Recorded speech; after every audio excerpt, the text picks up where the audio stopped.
Hace más de 5 siglos que los vagos del gobierno arribaron del infierno en los barcos de un pirata, con lepra, curas y ratas, a llevarse sin pagar oro, plata y repicar, agua, tierra, pan y leche, y a lavar con Odebrecht las lucas en Panamá, que los mantenga su madre patria.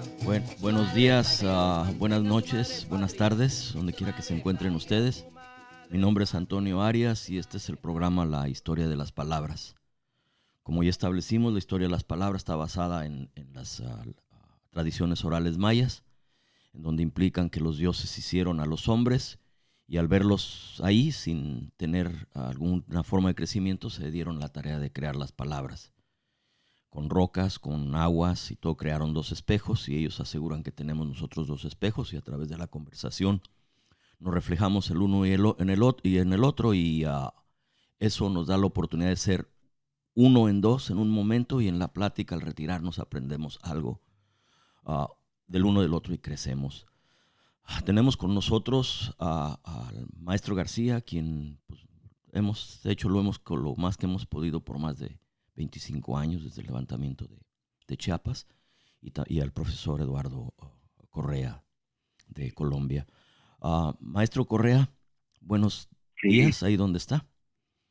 Buenos días, Antonio Arias. Un gusto de estar otra vez hablando por micrófono contigo. Yo soy profesor del posgrado en promoción y defensa de los derechos humanos de la Universidad Autónoma de la Ciudad de México. Y pues miramos, somos parte del Observatorio de Derechos Humanos de los Pueblos.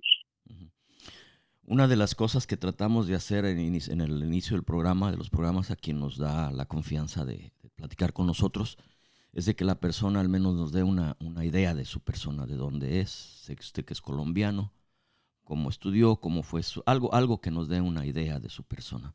¿Podría, por favor? Sí, pues ya le decía esto, soy parte del Observatorio de Derechos Humanos de los Pueblos. Es una organización que tiene 2 años y medio de fundada.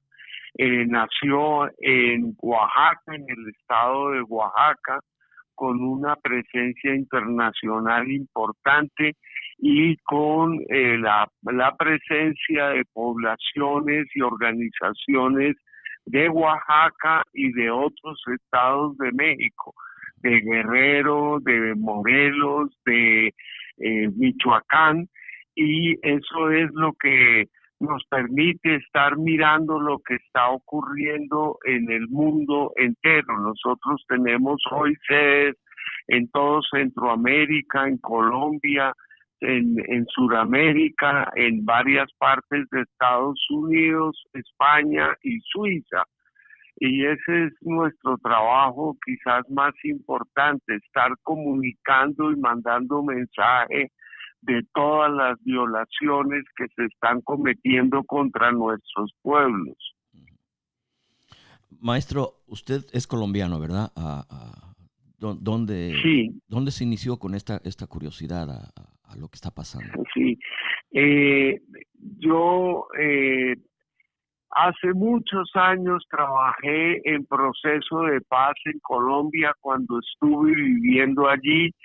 Viví antes en México y viví en varias partes de Centroamérica, y eventualmente me fui involucrando en el proceso de paz en mi país cuando se hizo entrega de armas por parte del M-19, el Quintín Lama, y se hizo un experimento de paz con lo que fue la Asociación de Partido Comunista y las FARC en un intento por lograr la paz.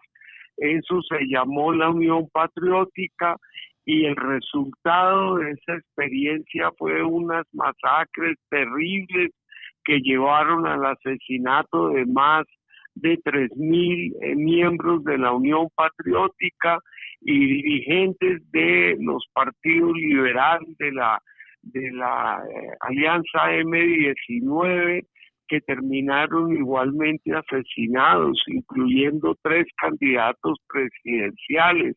Fue un periodo muy negro, pero trabajamos con la intención de que se generara paz en Colombia.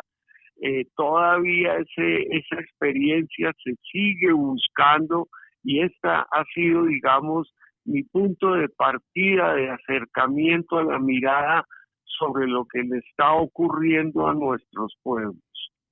Sí, maestro García, pues nosotros, como lo hemos hecho, haremos preguntas pertinentes en relación a lo que no sabemos y él nos puede informar, las dudas que tengamos, con la esperanza de que esas dudas aclaren también algo a la gente que nos escucha, ¿no? ¿Qué piensa usted de esto, maestro? También usted, para que tengan idea de su persona, aunque pues hemos estado juntos ya en varios programas. Bueno, brevemente es que natural del Valle de San Joaquín, me metí en la lucha estudiantil en los 60s, empujando la entrada de gente de ascendencia mexicana y centroamericana en la universidad porque habíamos bien pocos, y también en tiempos de las protestas contra la guerra en Vietnam. Hubo un tiempo bien interesante para mí. Participamos en establecer programas universitarios, y siempre queríamos trabajar en la universidad pero con la comunidad. Y pasé más de 40 años en este trabajo. Y ya estoy jubilado, y a mí me gusta decir que ya de jubilado ando de metiche. Okay. Una de las muchas razones por las cuales se crearon los programas en la universidad para minorías fue de que las minorías en la guerra de Vietnam estaban usando como carne de cañón. Es parte del esfuerzo que ustedes hicieron para evitar que el débil fuera sacrificado en aras de la avaricia del fuerte. Bueno, maestro Eduardo, sí. sé que le quiere que le hable con la mayor cercanía posible, no quiere que le diga Correa ni nada, pero a mí se me... No, Eduardo, por favor, está muy bien. Sí, a mí me cuesta mucho trabajo a veces, por respeto a la capacidad intelectual que tienen ustedes, a todo lo que han pasado y lo que nos brindan, a veces tener familiaridad con alguien a quien yo quisiera aprender un poquito de ustedes en alguna forma. El grosso del programa es la situación de los carteles en México, cómo evolucionaron, cómo se dieron. Yo, en lo que platicamos, por deducción, vi lo que pasó en Vietnam, la entrada de la heroína por Nueva York principalmente, y por deducción, la caída de Somoza también se vio una oleada de drogadicción en cuanto a la heroína, cuando Estados Unidos trató de sustentar a los contras para contrarrestar a los sandinistas. En su experiencia, ¿cómo empezó esto? Yo vi por ahí, y nunca pude corroborar, que el gobierno americano enseñó en los procesos de la coca en laboratorios de campo, pero no tengo yo la información que tiene usted. ¿Cómo empezaría a elaborar todo esto usted, maestro? Sí, mira, es muy interesante la pregunta y es una historia llena de arandelas, de hechos verídicos que hay que unificar, que ir conectando, tejiendo uno con otro. Esto nace, este proceso de utilizar la cocaína particularmente, que es la que genera la guerra de enormes proporciones contra los pueblos hoy de la gran mayoría de América Latina, nace como un ejercicio de acumulación de dinero para financiar la contra nicaragüense en los años 70. En un principio, Ronald Reagan, siendo presidente, dice que estos guardias de Somoza son los luchadores de la libertad que van a combatir contra el comunismo que se ha instaurado con el sandinismo en Nicaragua. Y el gobierno directamente financia a la recomposición, la reorganización de la Guardia Somocista que huyó en desespero con una mano adelante y otra atrás de Nicaragua y se instaló en el sur de Honduras. Y entonces todo el proceso de rearmamentización, entrenamiento, creación de nueva estructura de mandos y demás fue directamente financiado por la presidencia de los Estados Unidos a través de la Secretaría de Estado y a través de la Secretaría de Defensa. Y ellos mantuvieron esto hasta que los veteranos de Vietnam se metieron en territorio de Nicaragua al norte, donde las comunidades estaban siendo atacadas y filmaron cómo las agresiones iban dirigidas contra las escuelas, las cooperativas, los centros de salud, matando niños y gente desarmada. Y a consecuencia de eso el Congreso le cerró la llave a Ronald Reagan para que continuara financiando a esta gente que él llamó luchadores de la libertad. Gracias a la denuncia de los veteranos de Vietnam. Pero entonces había que buscar recursos con desespero para continuar manteniendo esa gente que ya estaba semiarmada, pero necesitaban muchas más armas, más entrenamiento, más logística, alimento, municiones, medicinas, médicos, centros hospitalarios que se colocaran allí en la frontera, y eso cuesta muchísimo dinero. Y ya no había dinero que viniera del gobierno directamente. Entonces Ronald Reagan apeló a William Casey, jefe de la CIA, para que le buscara recursos. Y la CIA ya tenía una experiencia de inundar el pueblo norteamericano con heroína desde Birmania, desde Afganistán, y entró esa heroína con los muertos, en los cajones de plomo donde venían los muertos de Vietnam, eran cajones de doble fondo, y en esas tumbas venía una dosis muy grande de heroína que se distribuyó no solamente en Nueva York, sino en todo el territorio nacional norteamericano.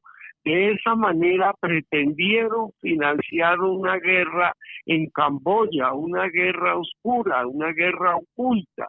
Eso está muy documentado en un libro que escribió un periodista de San José, allí en California, que se llama Gary Webb, y él llamó a eso Dark Alliance. Es un libro que todavía se consigue y se puede pedir a través de Amazon, y está totalmente documentado cómo comenzó a reproducirse esa experiencia con gente que estaba en Nicaragua y que comenzó a transportar la cocaína hacia California principalmente, pero de manera simultánea. Eso no lo registra con tanto detalle Gary Webb, pero nosotros conocemos la historia.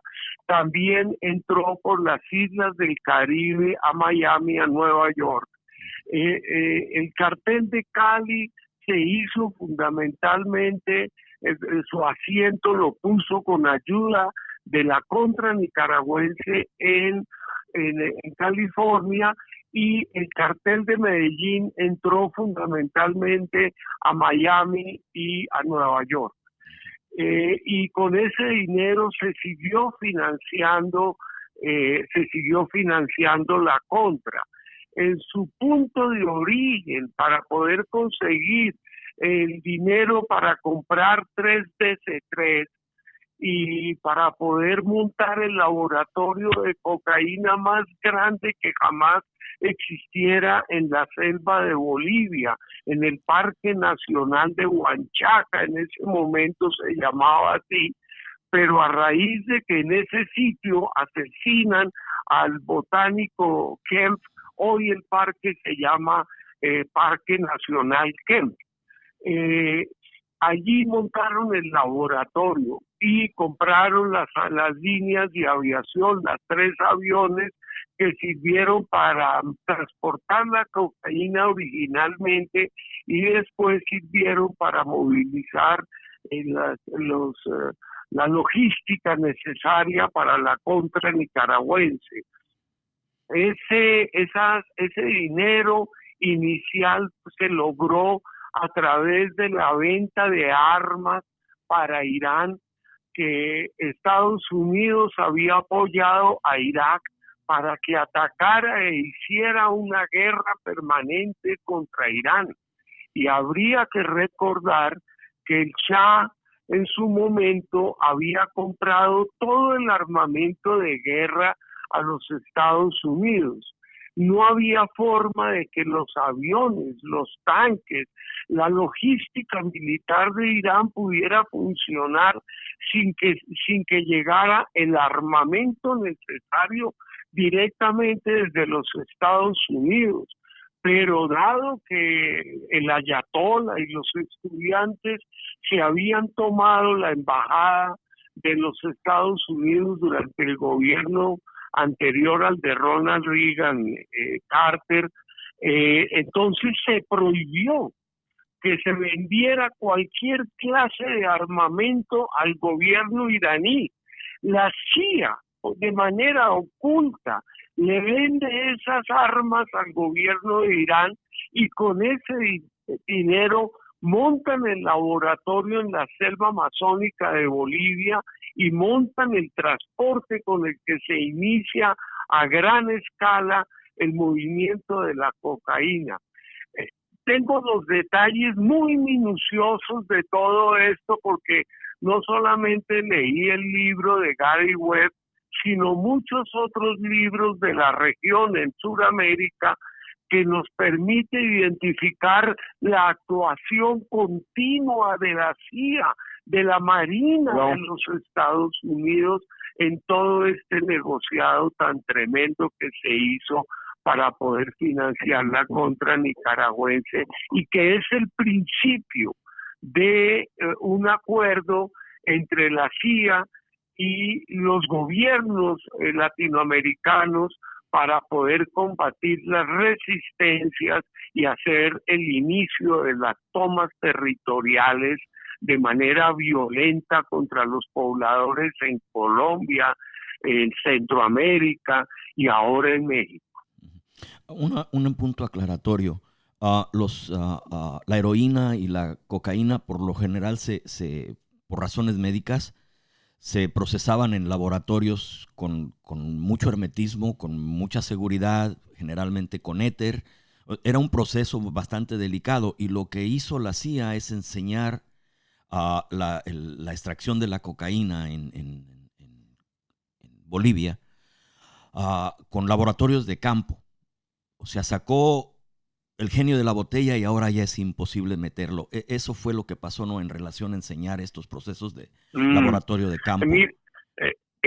William Casey en su momento contrató a 2 universidades del sur de los Estados Unidos para que los laboratorios de química pudieran procesar alguna sustancia que le abaratara los costos. Originalmente, hacia comienzos de los 70, el gramo de cocaína fluctuaba entre $2.500 y $3.000.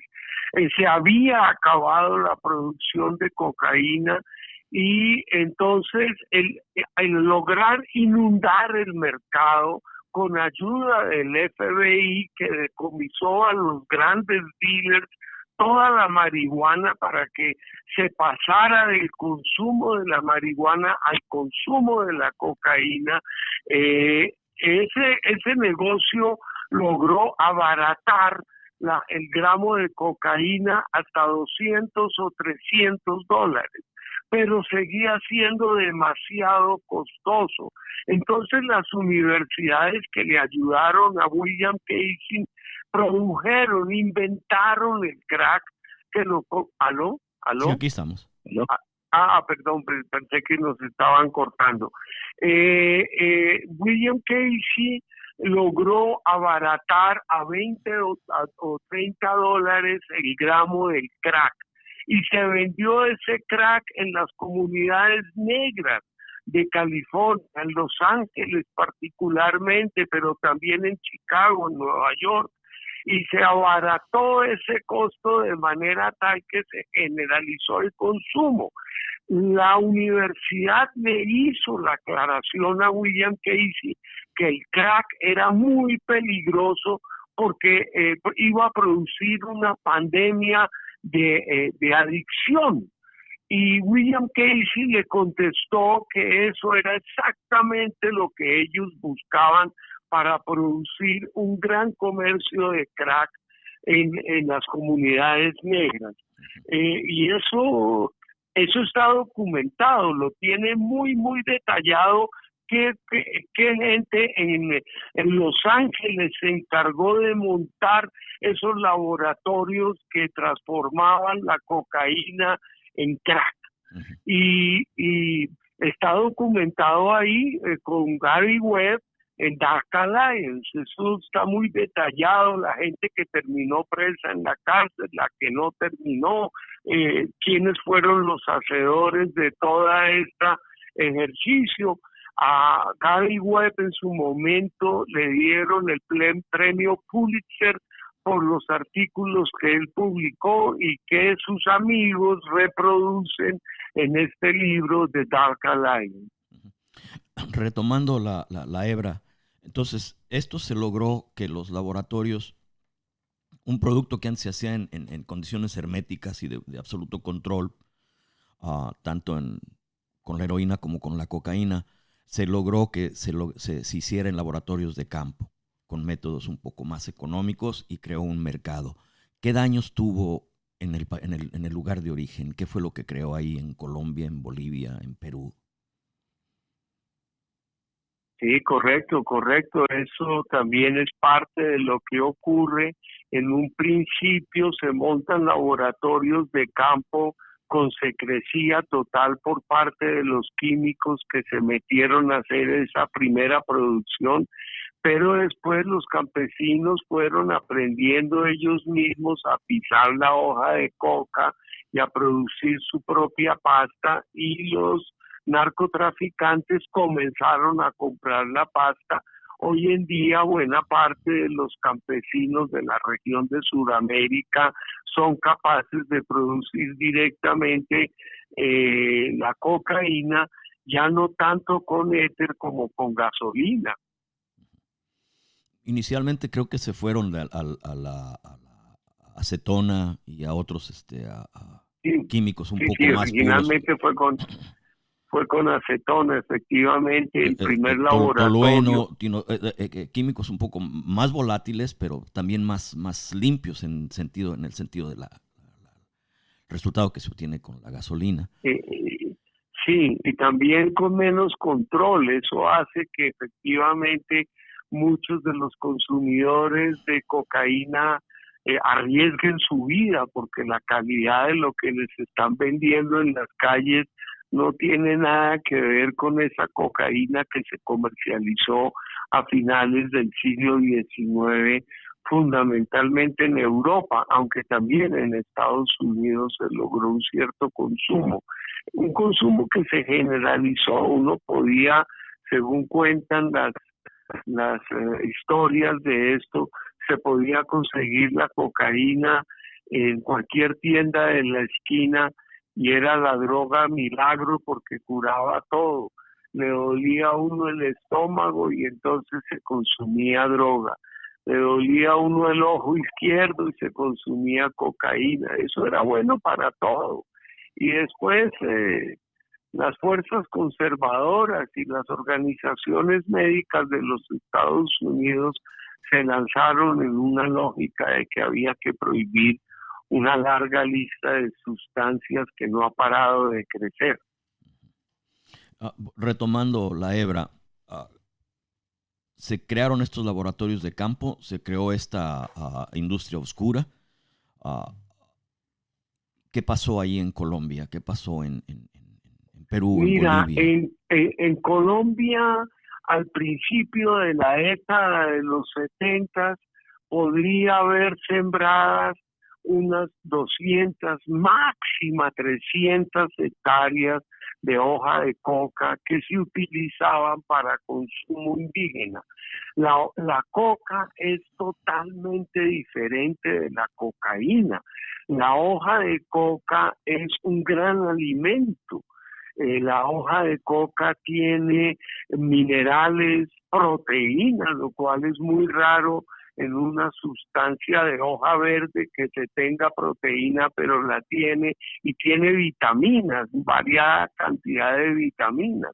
Entonces los indígenas que salen a trabajar a sus chacras, en lugar de esperar que sus esposas les lleven en portacomidas una comida fría al campo y que tenga que caminar muchas veces kilómetros para darle el almuercito, la comida del mediodía, los indígenas llevan sus bolsas con hoja de coca y con ayuda de la cal viva que se saca de las conchas, de las piedras, se mezcla y esto libera la parte alimentaria de la hoja de coca y ellos se alimentan con hoja de coca y se alimentan muy bien, de una manera muy sana.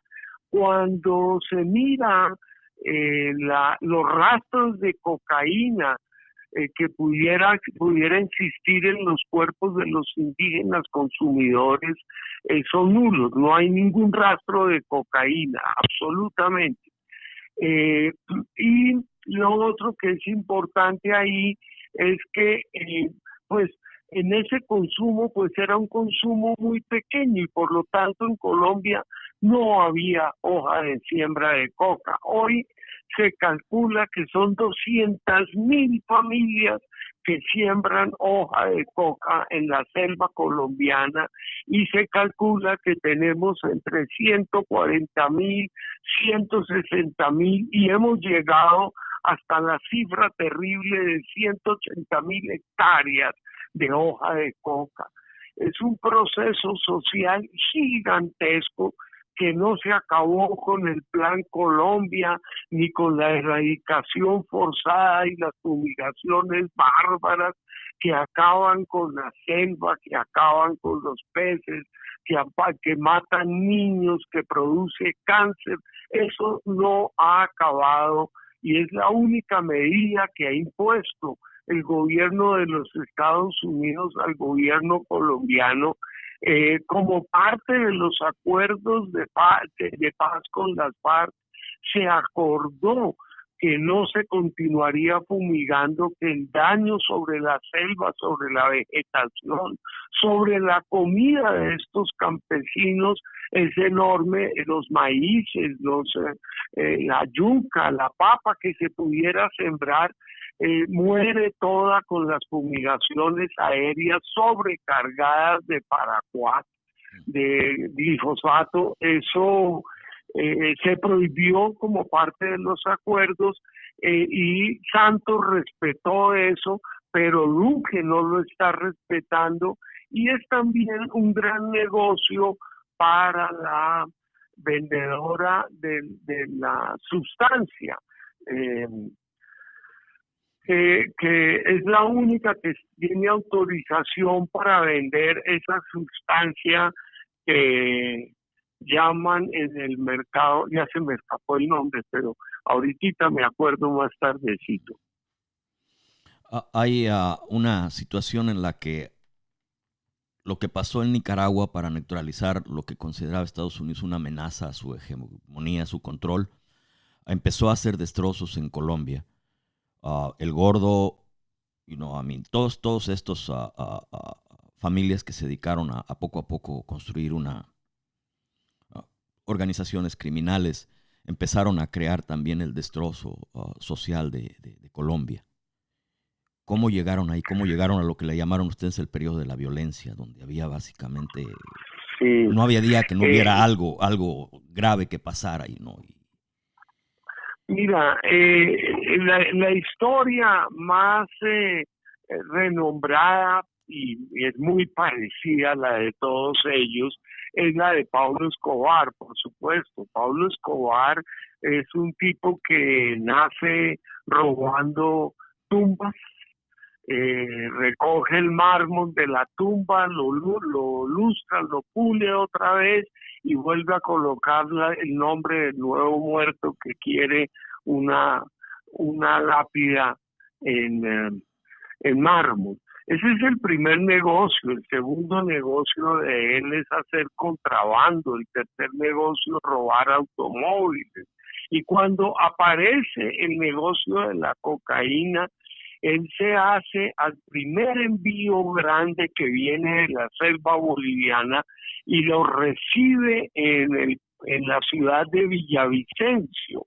Es toda una fiesta, porque los que traen la cocaína es la Fuerza Aérea Boliviana en un avión que transporta un evento cultural fundamentalmente de los Diablos de Oruro, y aterriza en Villavicencio y salen los Diablos de Oruro porque el avión está con una avería y aterriza en medio de la emergencia, y salen los Diablos de Oruro y se toman Villavicencio y a punta de flauta y tambor arman una fiesta, una rumba enorme, y mientras la policía está vigilando a los Diablos, en el aeropuerto están descargando toneladas de cocaína que las recibe Pablo Escobar, y comienza el tráfico a gran escala vía Centroamérica, vía las islas del Caribe hasta Estados Unidos. Eso es como la primera jugada que se hace, ¿no? Señor Eduardo, parece que la realidad supera la imaginación de Hollywood, ¿no? En este sentido. Sí, es la verdad. Yo quisiera hacer una película sobre eso, porque todo esto es de película. Hicieron una película con la historia de Gary Webb, que me parece que es el personaje que más logró mirar todo lo que pasó, y se llama Kill the Messenger. La hizo Hollywood. No es la mejor película porque quieren pintar a Gary Webb como un niño bueno que no hizo nunca nada mal, y no, Gary Webb le gustaba mucho la nicaragüense que le presentó la historia de lo que estaba pasando entre la CIA, el presidente Ronald Reagan y la mafia nicaragüense, que era la que estaba negociando en California toneladas de cocaína y la estaba ayudando a convertir en crack. Entonces, Gary Webb se mete con toda esta historia y la mira a profundidad, porque él se enamora de la nicaragüense, que es una belleza de señora, que le viene a decir: a mi marido me lo metieron a la cárcel injustamente porque él estaba trabajando para William Casey. Entonces, es una historia de película, es la verdad. Es desafortunado que que Hollywood haya convertido a Gary Webb en una figura tan neutra, tan falta de valentía, de coraje, porque lo que él hizo fue importantísimo, pero él se metió adentro con las comunidades negras y averiguó todo el horror de lo que estaba pasando con las comunidades allí. Gary Webb en todo caso es igual que nosotros, ¿no? Alguien con deseos, anhelos y debilidades, ¿no? No cambiamos. Sí, claro. Somos humanos. Claro.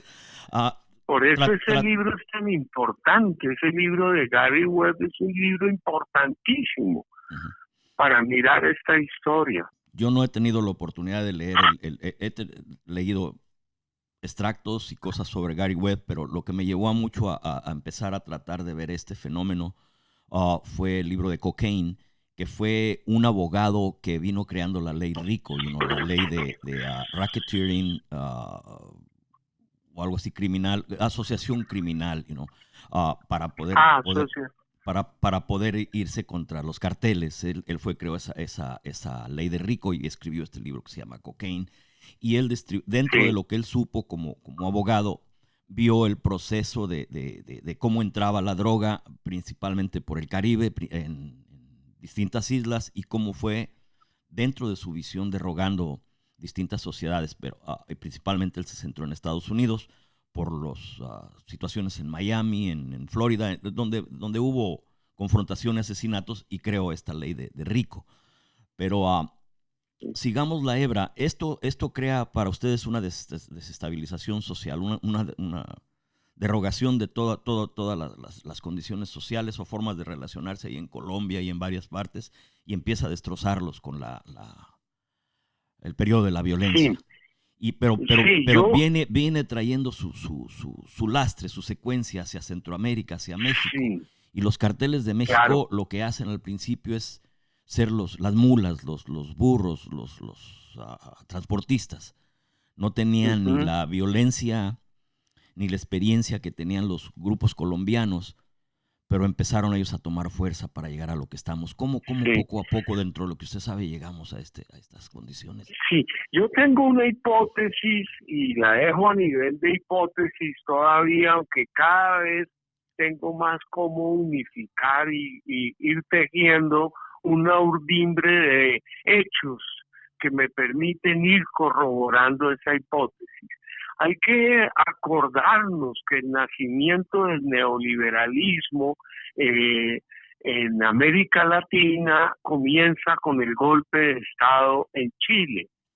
Y ahí es muy activa, muy presente el Departamento de Estado de los Estados Unidos y la CIA y el Departamento de Defensa. Ellos son muy activos en el golpe de Estado y ahí se inicia el experimento del neoliberalismo para América Latina, que se termina generalizando para todo el cono sur, Argentina, Uruguay, Bolivia, Brasil, con una coordinación militar extraordinaria para poder imponer la lógica del robo, del saqueo, de la usurpación, del despojo, que es lo que está detrás de un proyecto neoliberal. Eso no se puede hacer sin violencia. Los niveles de tortura, de asesinato que se vivió en el cono sur durante la década de los 80, después del golpe de Estado en Chile, son absolutamente tenebrosos. 30.000 desaparecidos en Argentina, un número inimaginable pero desconocido en Chile, en Uruguay, en Bolivia, en Brasil, que es para poder implantar esta lógica del neoliberalismo. Entonces, esto se hace en el marco de la confrontación este-oeste, en la lucha contra el comunismo, por la libertad y todos los argumentos más a favor de la democracia que tiene Estados Unidos, y contra los monstruos que envía la Unión Soviética sobre América Latina. Y entonces es una guerra soterrada, oculta, pero se hace en el marco de la lucha anticomunista. Después, Eduardo, en mi mente, para facilitar esta dinámica, yo al menos lo expongo de esta manera, de que en realidad no es ni el socialismo, ni el comunismo, ni la democracia, es un pleito entre el poder y la conciencia, con distintas facetas en todo esto. ¿Entre el poder y qué, Antonio? Y la conciencia. Mira, lo cierto es que se acaba la Unión Soviética y entonces la lucha anticomunista pierde todo sentido y toda lógica y argumento para poder mantener una violencia como la que necesita la operación neoliberal, que insisto, es una operación de despojo, o del trabajo, o de del territorio, es condiciones de despojo del medio ambiente que se destruye para poder sacar la minería, para poder extraer las maderas, para poderse quedar con el agua. Todo esto se hace de una manera violenta. No hay otra forma de despojar a las comunidades indígenas, negras, campesinas, que no sea a través de la gran violencia. Y entonces se comienza a utilizar el argumento de la guerra contra las drogas. Y simultáneamente se comienzan a formar estos grupos paramilitares que van expulsando a las poblaciones de sus territorios. El caso más terrible de todos es el de Colombia, que hoy tiene más de 7 millones de campesinos, indígenas y negros desplazados de sus territorios por lo que fueron las Autodefensas Unidas de Colombia, las AUC. Y esas AUC se financiaron con el dinero del narcotráfico. Entonces, la hipótesis mía es que no hay tal crimen organizado, que no hay tales bandas criminales que están... No, son grupos paramilitares fríamente calculados desde el Pentágono para producir este despojo territorial. Esa es mi hipótesis. Y en el caso mexicano, que apenas comienza, ya hay armados más o menos 200,000 exoficiales del ejército mexicano que han desertado y armas que han entrado desde los Estados Unidos por funcionarios, con ayuda de funcionarios de la CIA, del Departamento de Justicia, que hicieron el operativo rápido, furioso, y se vio que las armas venían por parte del gobierno de los Estados Unidos para estos grupos. Ahora nos acostumbramos a llamarlos bandas organizadas, crimen organizado, pero la verdad es que la función que están cumpliendo en Tamaulipas, en Nuevo León, en Coahuila, en Guerrero, en Zacatecas, es sacar a la gente violentamente de sus territorios. La hipótesis que yo concluyo es que el muro de Trump se inventa para poder contener una expulsión que puede llegar a ser de 15 millones de campesinos e indígenas de México, de sus territorios, y de Centroamérica, una población no menos importante. Y entonces hay que parar ese movimiento de gente que va a producir esto, de una enorme migración que hay que contener como sea, y esa es la lógica del muro de Trump. Deje ver esta otra. Hoy en día, el 25% del territorio mexicano ya está concesionado a mineras. Y el gobierno de Peña Nieto hizo una reforma energética donde dice tendrá preponderancia el subsuelo de la nación sobre cualquier otra actividad económica. ¿Eso qué quiere decir? Usted tiene un ganadito aquí o tiene un cultivo o tiene su casa y viene la minera y miró desde el satélite que debajo de su terreno hay plata, hay oro, hay petróleo, hay uranio, y quite. Yo tengo la concesión que la compré, ojo con esto, que compré esa concesión por $2.60 la hectárea, por cada año que yo tenga una concesión a 30 años prorrogables a otros 20 años adicionales. Y hoy ya está concesionado a las mineras y a las petroleras el 25% del territorio mexicano.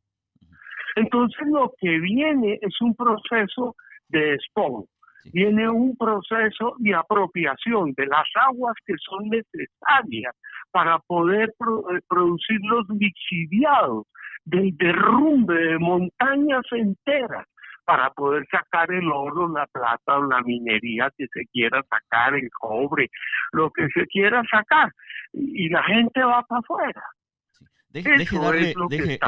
Eduardo, deje darle esto que me viene a la mente con lo que está platicando, lo que estamos platicando. Claro. Viene esta situación en donde ellos crean las condiciones para que se cree esta epidemia de dependencia en las drogas social, y lo cual enajena, enerva o distrae a la población de la realidad. Crean este problema, y el señor que escribió el libro de Cocaine, el abogado que elaboró la ley Rico, de buena voluntad trata de contrarrestar esto que considera viene de la criminalidad y no de su propio país, no fue provocado por su propio país. Y esa derogación social que ellos crearon, ese destrozo, lo vienen usando para ahora ellos contrarrestar las consecuencias de lo que hacen, y en forma violenta, que era lo que decía, empiezan básicamente a hacer un despojo social a gran escala. Eso es más o menos la dinámica de lo que está pasando, y nos entretenemos en falsas morales, porque esta gente definitivamente no tiene moral, pero buscan la cobertura moral de la democracia, no como principio, sino como forma de pseudomoral, para justificarse y verse como gente benigna a la población que ellos mismos están básicamente llevando un sometimiento cruel. ¿Es adecuado este análisis? La verdad es que si fuera cierto que la lucha del gobierno de los Estados Unidos es contra la droga, pues nadie podría decir que no es una lucha loable, justa. Pero si nos fijamos bien y con cuidado, ya llevamos ¿cuántos años? 30 años, casi 40 años en la guerra contra las drogas, desde el presidente Nixon, que fue el primero que habló de que había que hacerle la guerra contra las drogas.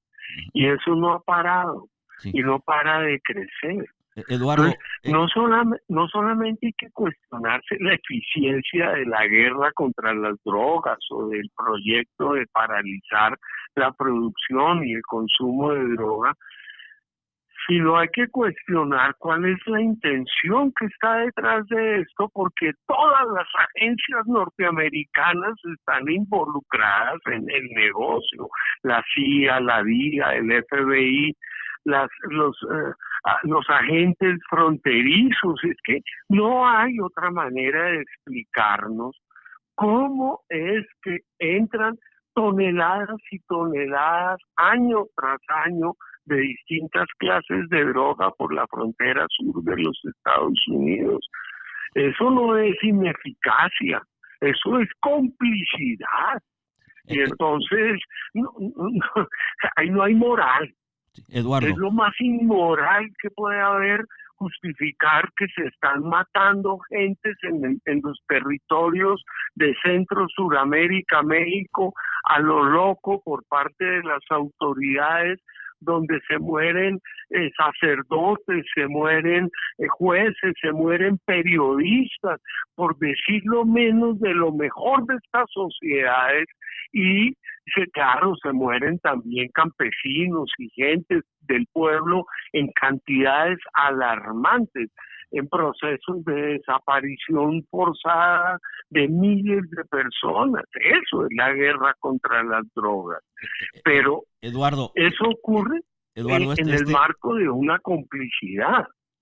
Eduardo, esto es un diálogo donde no necesariamente tengamos acuerdos, tenemos coincidencias, pero yo estoy completamente contrario. Es la intención del diálogo, que teniendo distintas experiencias las exploremos. Yo estoy contrario porque se me figura una salida fácil y una justificación cómoda cuando se le echa la culpa de todo a Estados Unidos. Porque sí hay una dinámica de corrupción, pero son dos, el corruptor y el corrupto. Y tanto Claro. es culpable el corruptor que viene y trata de interferir, de ver y comprar o atemorizar de quien quiere sacar algo con el cuento de la democracia, pero hay quien se presta al juego, que son los gobiernos, que son las gentes que deberían de guiar la En eso sociedad. estoy Y no, totalmente yo creo que de acuerdo contigo. tenemos que tomar, digo, Totalmente. en las pláticas, esa responsabilidad que tienen los gobiernos locales, desde la municipalidad, desde el policía, desde todo, pero también dentro de esto, la población. La población que por temor, por debilidad, por todo, no alza la cara a tiempo hasta que esto lo ahoga. Porque todos somos responsables en alguna forma, no solo el corruptor, el corrupto, pero también la población que otorga con su silencio muchas cosas, que no hablamos a tiempo. Que es difícil porque estamos educados a no cuestionar, a aceptar y queremos a veces cosas para nosotros y nos conformamos a ver el fruto de nuestro trabajo sin a veces ver las condiciones sociales a nuestro alrededor. No sé cómo continuar esta plática en el sentido de lo que está pasando en México, porque en una de las pláticas que he visto y que hemos tenido nosotros es la situación del robo de recursos en México y la complicidad que hay principalmente. Pues yo trabajo con grupos de desaparecidos en Michoacán principalmente. El robo de recursos, no solo en Michoacán, pero por todos lados, de los árboles, de material ferroso, de todo eso, en donde la complicidad tanto de la población como de los gobiernos, de todos, es amplia, está ahí a la vista. ¿Qué es lo que nos puede informar de esto que se originó desde la necesidad de financiar o neutralizar un movimiento social en Nicaragua hasta esta situación de derogación social casi global? ¿Qué está pasando en México en este sentido? ¿Qué efecto tuvo todo esto en los grupos criminales, en el gobierno? Todo esto? Mira, yo comparto contigo que hay una complicidad de gobiernos. No es solamente el gobierno de los Estados Unidos. Eso no podría funcionar si no hubiera un Uribe en Colombia, un Hernández en Honduras, un Duque hoy en Colombia, un Peña Nieto, un Calderón, un Fox en México en sus respectivos momentos. Todos estos presidentes y gobiernos han sido cómplices de toda esta barbarie, porque es una barbarie la que se instaura. Y yo no dudo que también haya sectores populares que están directa o indirectamente involucrados en los procesos de mercado, producción de drogas y demás. Pero la verdad es que los menos que tienen que ver son las poblaciones rurales que terminan siendo despojadas de sus territorios. Cuando uno mira el caso colombiano, donde hay 7 millones de campesinos despojados, uno dice, ¿sí será que ellos eran cómplices de ese negocio? Yo no dudo que algunos, pero 7 millones de campesinos, yo ahí pongo mi duda. Yo creo que ahí los gobiernos están metidos todos están metidos en esa barbarie. Ellos son los que crearon el gobierno de Uribe, desde que era gobernador de Antioquia, creó las Convivir, que terminan siendo las Autodefensas Unidas de Antioquia, y más adelante las Autodefensas Unidas de Colombia, regadas por todo el territorio colombiano. Y son ellos los que mueven la cocaína para el extranjero, y con ese dinero compran armas y financian estos ejércitos gigantescos que terminan produciendo el desplazamiento. Pero hoy la minería no es de los campesinos, la siembra de palma africana en grandes extensiones de tierra que fueron compradas a los paramilitares en procesos de despojo de los campesinos, y que fueron comprados por las familias más ricas de Colombia y están alimentando las transnacionales de la energía en el mundo entero, muy particularmente las de Estados Unidos. Pues, hombre, ellos cuando compran esos terrenos dicen, nosotros compramos de buena fe, y entonces no tenemos que regresarle esas tierras a los campesinos que sacaron la SAUPI aquí. Nosotros hicimos un negocio de compra de tierras, es un negocio inmobiliario como cualquier otro, pero perdón, ahí están metidos hasta el gato en unos negociados de despojo, de robo, de saqueo. Entonces, yo por eso digo, y ahí hay complicidad de todos los gobiernos, de todos, ahí no se salva ninguno, son todos estos gobiernos. No hay que dejar de olvidar que en la trayectoria histórica crearon a Noriega, crearon a Pinochet, la situación ahorita de Honduras, México, que a pesar de tener a un gobierno con apariencia de izquierda, no está defendiendo sus recursos. Eso es verdad, eso es desafortunadamente cierto, muy desafortunadamente cierto. Yo estoy haciendo una mirada sobre una observancia de derechos humanos sobre varias poblaciones en el estado de Guerrero, donde efectivamente están robando árboles y material ferroso en grandes cantidades, y no van, en esta ocasión esos materiales no van para Estados Unidos en esencia, sino van para China. Es decir, es que no, es la lógica del capital en desespero, que está en crisis y entonces tiene que producir ganancia a como dé lugar. Y aquí no se escapa nadie. Hay yo, a mi parecer, y en lo que he leído, un pleito básicamente a muerte entre dos poderes. El poder entregado por Estados Unidos a China, el poder económico, y el poder militar y financiero que tiene Estados Unidos y otra serie de, Inglaterra, Francia, Alemania, para el control de los recursos donde quiera que estos estén, y las poblaciones son básicamente desechables. Sí. Yo veo que tenemos la suerte nosotros, yo no confío ni en el Estado ni en el capital para los cambios reales, sino en el pueblo, pero el pueblo pues está totalmente enervado, enajenado, fuera de sí, no entiende su propia realidad, entiende su desesperación y hace algo como lo que está pasando en Ecuador. Pero la situación que tenemos en México, creo que es mucha suerte que tengamos a Obrador, de no ser un elemento de izquierda, ser básicamente un centrista cargado a la derecha, pero con la posibilidad de moralizar al menos este sistema tan inmoral, ¿no? Hacer un poco más moral el robo. Y eso le da a la población un espacio en donde pueda la población empezar a hacer exigencias si se sale de idolatrar al ícono y empezar a tomar la responsabilidad propia que le corresponde para poder cambiar nuestra situación sin llegar a lo que se llegó en Chile con Allende. ¿Qué piensa usted de eso? La solución, sí, la historia es compleja de ser narrada por todas las arandelas y factores que entran en juego.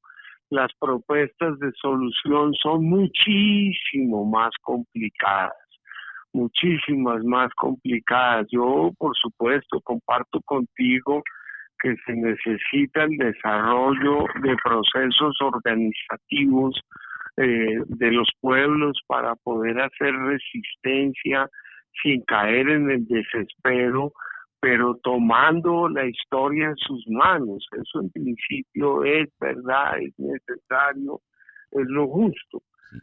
Pero esto, Eduardo, eso pasa por procesos también de fractura organizados desde fuera. Eso es un problema, es mucho más complicado de lo que parece, porque ya de antemano están prefigurados toda una serie de mecanismos para no permitir que los pueblos se unifiquen, tengan capacidades de desarrollo de proyectos propios, comenzando por la intención de mantener a la gente en la ignorancia.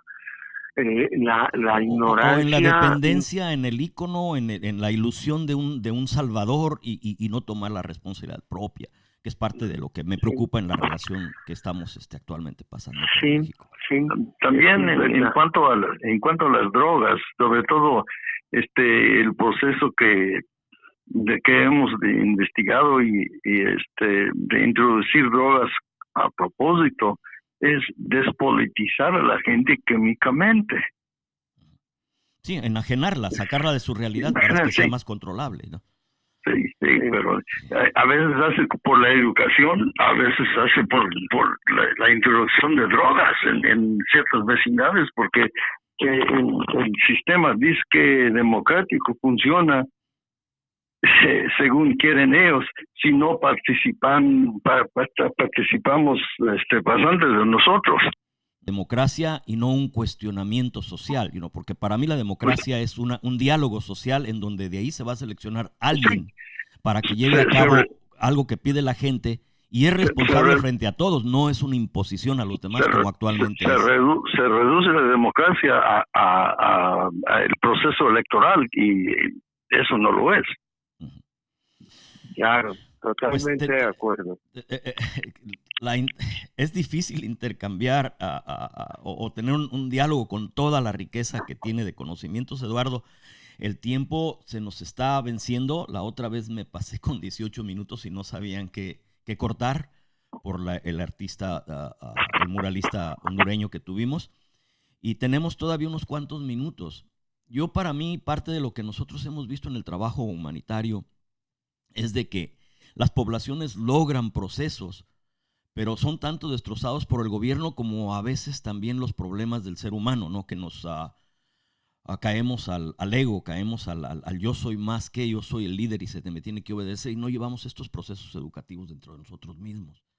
Y eso es donde yo creo que está la solución real, empezar a enfocarnos tanto en el problema global como lo que podemos hacer dentro de las condiciones dadas en donde vivimos, a quién afectamos, al vecino, algo, para empezar a crear un cuestionamiento que poco a poco vaya dando una esperanza al menos de mediación, no creo que de cambio real, pero al menos entre lo que la gente quiere sacarle a la tierra para provecho propio o oprimir a los demás, y lo que la gente quiere sacarle a la tierra por necesidad de subsistencia, empezar a mediar en eso para que no seamos tan destructivos como especie. Eduardo, maestro, pues sí. Usted esta vez ha estado ahí, ¿no? ¿Qué pregunta le tiene a Eduardo, al señor Eduardo aquí, al maestro? Es que más bien que pregunta, quiere decir que es increíble escucharte explicar todo lo que has investigado, todo lo que has encontrado en cuanto a la información, porque esta información es vital para poder combatir esta situación y poder retar a estos procesos que nos llevan a una vida insoportable. Y una vida de desespero, esa es la verdad. Sí. Y le agradezco su trabajo. Yo sé que ha pasado toda una vida indagando esta información y también no solamente indagando, pero también compartiendo la información que es muy necesaria para todos. Eduardo, sí. Aunque parezca imposible, algunas palabras de esperanza, o la esperanza está en nosotros, en que veamos la realidad. Ay, Dios mío. Yo soy alumno de John Saxe Fernández y él se precia de ser un teórico del catastrofismo, pero la verdad es que si no construimos alguna luz de esperanza, pues ni para qué nos sirve tanto saber, ni tanta crítica, que somos capaces de mencionar. Y sí, yo veo una esperanza inmensa en luchas como la que está ocurriendo en el Ecuador. Eso es una señal inmediata de lo que viene para los próximos años. En apariencia ya se está entrando dentro de una situación de calma relativa el día de hoy por el intento de diálogo, de diálogo que ofrece Moreno. Pero Moreno está haciendo trampa, él está ganando tiempo. Y él cree que haciéndole la mano estirada a los indígenas, ya ellos se van a calmar y van a crear una retoma de posición militar y policíaco en Quito y en sus alrededores, y ya todo esto se va a acabar. Falso, muy, muy falso. Los indígenas llevan muchos años, y la clase obrera y la clase estudiantil del Ecuador lleva muchos años preparándose para una confrontación de resistencia de largo tiempo, de alto vuelo, y ellos son una esperanza, porque es la población en su conjunto, no es un gobierno ni un líder como criticabas tú, Antonio, hace un momento, sino es la toma de la historia en sus manos por parte de los pobladores y de los sectores que hacen la economía viva de un país. Y eso es lo que está comenzando a pasar en el Ecuador, eso es lo que estamos observando, y esto es una mecha que se puede prender y generalizar. Ahí está Perú, indígena también al lado, está Bolivia, indígena también al lado. Hoy se ve a Evo Morales como si fuera el dirigente único, pero hay detrás todo un proceso de despertar indígena que es supremamente importante. En Colombia está pasando. Nosotros vamos a tener un severo problema, Cuéntame. Nos vamos a pasar unos minutos y va a ser sumamente imposible de dónde cortamos algo por toda la riqueza que hay en esta conversación. Yo lo que pienso tanto con Obrador como lo que está pasando en Ecuador es de que estos buscan que algo cambie para que todo siga igual. Y es cuestión de nosotros ver de que tiene que empujarse las cosas mucho más lejos. Y es la oportunidad que yo veo con nosotros en México en Obrador. Si nos desentendemos de la idolatría al ícono y tomamos la responsabilidad propia, la oportunidad que nos está dando este momento histórico en México, la podemos empujar más lejos. Tenemos que despedirnos. No vamos a saber qué cortar o cómo editar esto. Muy bien, pues te agradezco inmensamente. Siento mucho no haber escuchado más la palabra del compañero. Yo le agradezco la oportunidad de escucharle a usted y siempre me encanta aprender. Gracias, Jorge García, muy amable. Y esperamos que se nos vuelva a presentar. Si algún día quieren que hablemos sobre la historia de Manuel Antonio Noriega, esa también me la conozco con detalle y no es menos Eduardo, que lo... Un favor, no nos den más problemas. ¿Cómo vamos a editar todo esto? Está bueno, Antonio, está bueno. Bueno, como siempre, Antonio, por el programa. Es que vamos de fracaso en fracaso. Ahí vamos. El Quijote y yo, su Sancho Panza. Bueno, ahí vamos. Esta es la historia de las palabras. El programa va a estar en su totalidad en YouTube y Facebook. Y pues vamos a ver qué editamos para el programa de radio. Muchísimas gracias. Muchísimas gracias a ti, a ustedes. Un abrazo inmenso. Bueno, adiós, buenas noches. Adiós. Buenos días, buenas tardes. Con lepra, curas y ratas a llevarse sin pagar oro, plata y repicar, agua, tierra, pan y leche, y a lavar con Odebrecht. Las lucas en Panamá, que los mantenga su madre patria. Su madre patria, que los mantenga su madre patria. Su madre patria.